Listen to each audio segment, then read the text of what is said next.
Hello, what's up mga tropa? May pupuntahan tayo ngayon mga tropa. Balik ulit tayo sa Minanga. Meron kasing isang pansitan doon na hindi ko pa natikman. So hintay pa dasin no pasok sa panlasa natin yung kanilang luto na pansit. Ano, maambon pa oh. Ganito talaga yung the best na magpansit. Yung malamig yung panahon,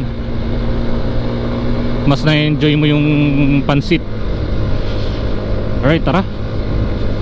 So punta na natin yung kanilang pesto at tikman yung kanilang pansit.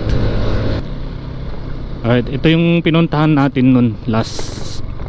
Ano, masarap dyan yung pansit nila. Try nyo.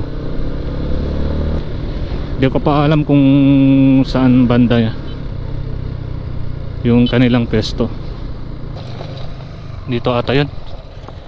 Ang alam ko dito sa itong right kanto, pinaka last na kanto, magra right turn.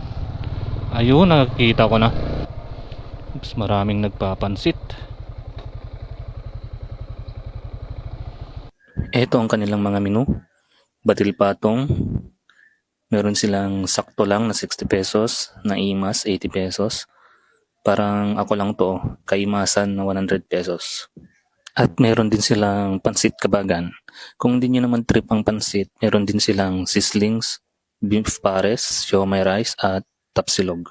Alright, ito na ang ating order na pansit batil patong. 100 pesos lang to, ganito na karami ang kanilang serving. Siyempre, hindi mawawalang partner niya na pampagana kumain. Kaso, may kulang.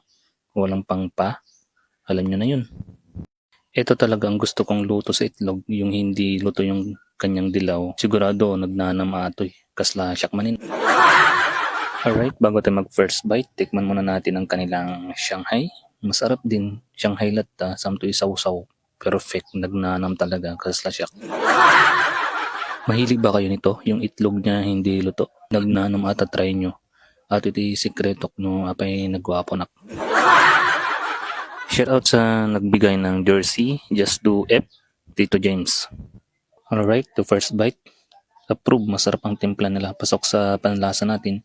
Yung Mickey pala ng batil is yung Mickey ng kabagan. Next vlog natin, pansit kabagan naman. Comment nga kayo kung saan masarap na pansit kabagan dito sa Isabela at mapuntahan natin.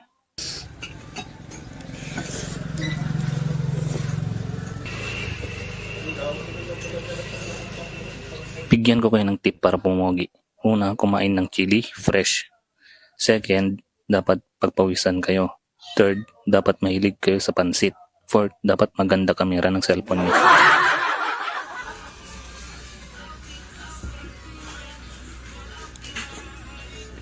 Naimbagmit na nagboya ka, pa-follow and share man garud. Thank you.